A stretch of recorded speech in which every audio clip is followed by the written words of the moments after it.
Hello, little screamers. Welcome back to the channel. If you are new here, hi, I am Knackle. And if you are returning, I have missed you.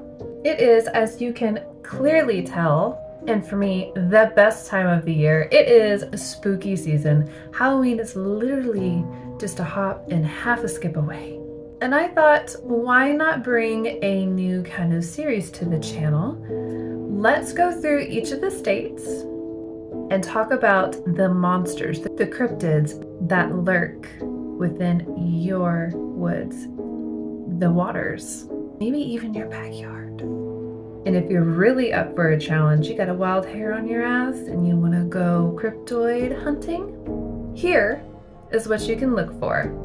Here I'm going to present what exactly you can look for, what they look like, and who knows? Maybe you'll be the first one to clearly, with no grainy footage, no staticky audio, full-blown, crisp, clean documentation of the cryptoids running around in your state. To kick off this new series, what better state to start with than my own, good old Arkansas. So if you are a fellow Arkansan, comment below and tell me what you think about these cryptids. Are they new to you? Did you know some of them? Share my darlings, share my little screamers. I want to know it all. And if you're not from Arkansas, leave a comment below where you're from and what your favorite cryptid is. So without further ado, sit back, grab your little snacky snack, a little beverage, and let's get to it. Here we go. First up, we have the Falk Monster, aka Boggy Creek Monster, aka Swamp Stalker. Personally, Swamp Stalker gives me the creeps more than the other two names, but this stinky swamp mob inhabits, you guessed it, the swamps and forests within Arkansas. The Falk Monster has been roaming around since the early 60s through some suggest sightings can be traced back to the mid-1800s. For its appearance, it's an ape-like creature similar to that of Bigfoot. Long hair, 7 feet tall, between 250 and 300 pounds, runs swiftly, a galloping gait while swinging its arms like that of a monkey. It has a terrible odor reminiscent of a skunk and wet dog. Bright eyes the size of silver dollars. Its prey is mainly livestock, with an attempted B&E in 1971 of the Ford family. No one was hurt during this incident of spontaneity, thankfully.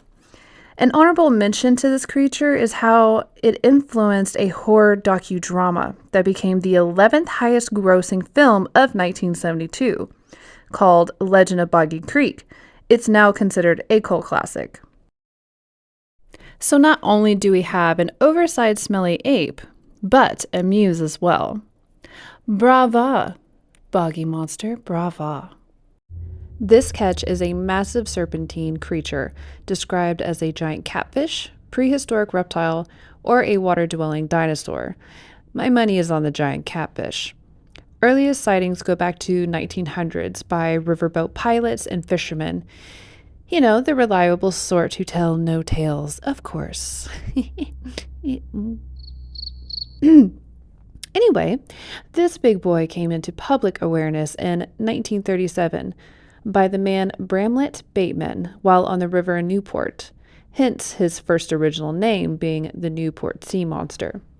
He said, as wide as a car and 3 cars long.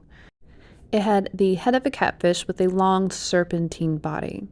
So apparently, a catfish flopped onto land one day and caught the eye of an overzealous snake, and voila, a monster was born. Or not. Anyway, after 1937, the sightings had become bigger and more varied. So it started to become 12 to 13 foot long, smooth elephant-like skin, spiny dorsal ridge, horn or antler-like protrusions on its head.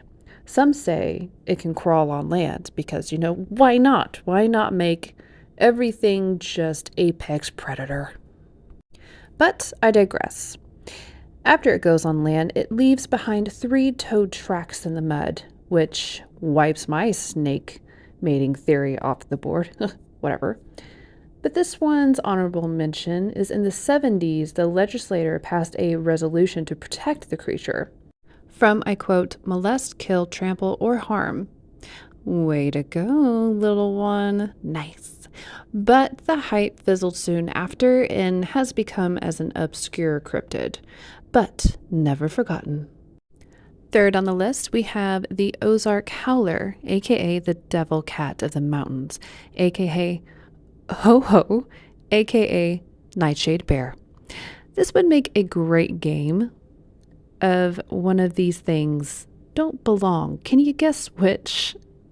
Yeah, Ho-Ho. I mean, you get two cool names, then this third that a drunk or a 2-year-old would name. But I backtrack. This deadly howler has sightings back to the 1800s. It inhabits the rugged hills and hollers of the Ozark Mountains. Now, for those unfamiliar with what a holler is, which I didn't know was a thing until I moved to Jordan, Arkansas for a few years, and I was born and raised in Arkansas. It's a small valley or remote area between hills. So, when my mom asked where her boyfriend was, when she got home, I'd say he's down in the holler. You know, country folk things. Back to Ho-Ho here. It's bear-sized with stocky legs and prominent horns. Stands up to 4 feet tall at the shoulders, which, who would have found that out and came back whole? Anyway, it is elusive, incredibly fast, up to 400 pounds, shaggy black fur, long tail with claws that can cut through bone like butter. Its most distinctive feature is its glowing red eyes, appearing like hellfire itself. It's apparently also a traveler, as it's been sighted in Missouri, Oklahoma, Texas, and Kansas. The howler is a blood-curdling cry, mirroring a wolf's howl, a panther's scream, and a human's wail of agony, all wrapped in one. Jesus. This horned turbojet has been through some shit, if it sounds like that. Maybe it has been to hell. Or a second description is a wolf's howl, an elk's bugle, and laugh of a hyena. Now, I think I prefer this one. But this howler is warned to be an omen of the death of those who see it. So maybe don't go looking for this one. Skip to the next one. Like this one here, the Goro. First making its debut in Searcy County and landing a spot in the Gazette in 1987. It resides in Searcy County in caves, which it apparently slaughters livestock, and some supposedly found human remains within its caves. Its name comes from the awful sound Goro it makes when killing its prey, yet it still doesn't top the howler's cry in my book. But it is 20 feet in length, has tusks, webbed feet, rows on its back, long slender tail with a blade at the end. Rather than being a singular monstrosity, some claim the Goro is a species. The legend goes as the young hatch from eggs as big as bear kegs. Nope, beer kegs. I wrote that down wrong. While the mother carries the infants in her pouch.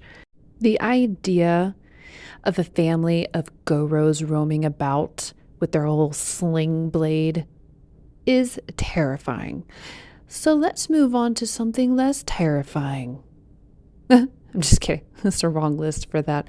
But nevertheless, let's go on to the next with the Heber Springs panther. This killer bundle of fur inhabits Greer's Ferry in Heber Springs. It is a cross between a Sasquatch and a puma. Bit interesting. It has dense, thick fur and dwells in limestone caves and haunts the Little Red River bottomlands. The cry is a cross between a panther and Satan itself, which, I don't know if even that beats the howler. Tough one. It goes for both animals and humans. Yay! But it was made aware from a book in 2007 called Ozark Tales of Ghosts, Spirits, Hauntings, and Monsters by the author W.C. Jameson. However, this bloody kitty is a transplant, more likely not born out of Arkansas forests. Its origins lie within Native American folklore and are said to have been brought over by the Shawnee tribe.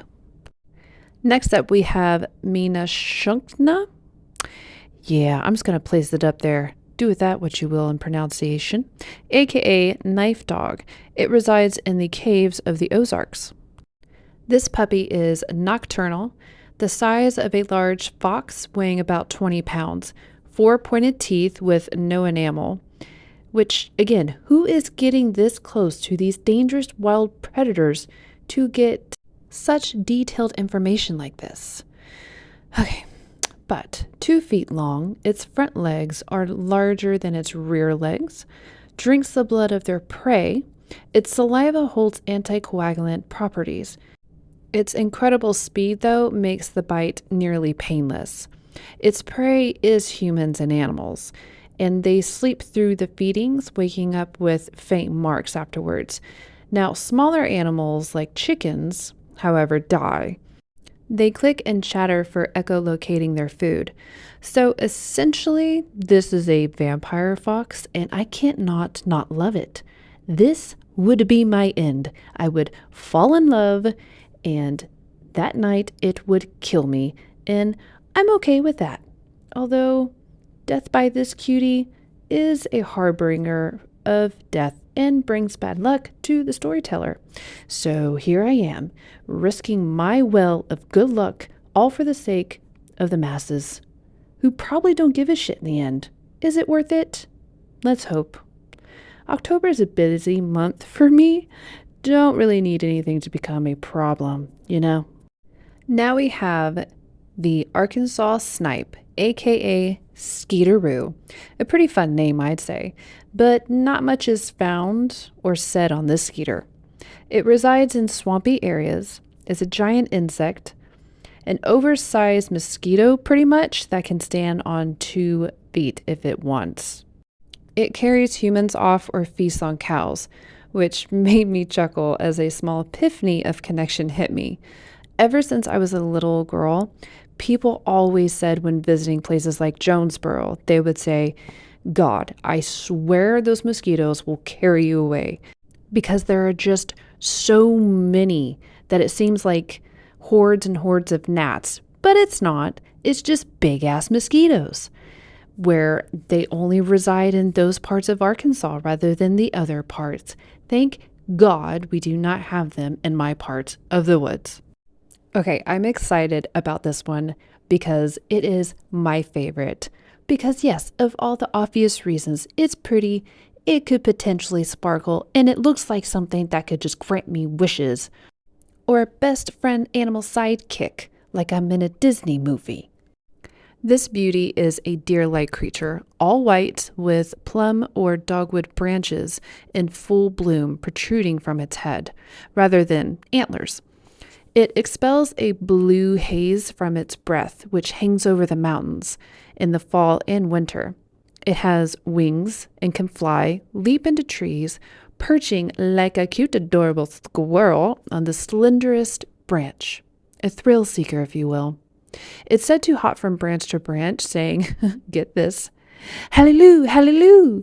Other times, it sounds like a songbird. Despite the Snoffus being a gorgeous creature, the sinister part comes from it being a bad omen, and when seen, it is a sign of imminent death. Which, yeah, that tracks. Whatever is beautiful in the wild is more likely to kill you.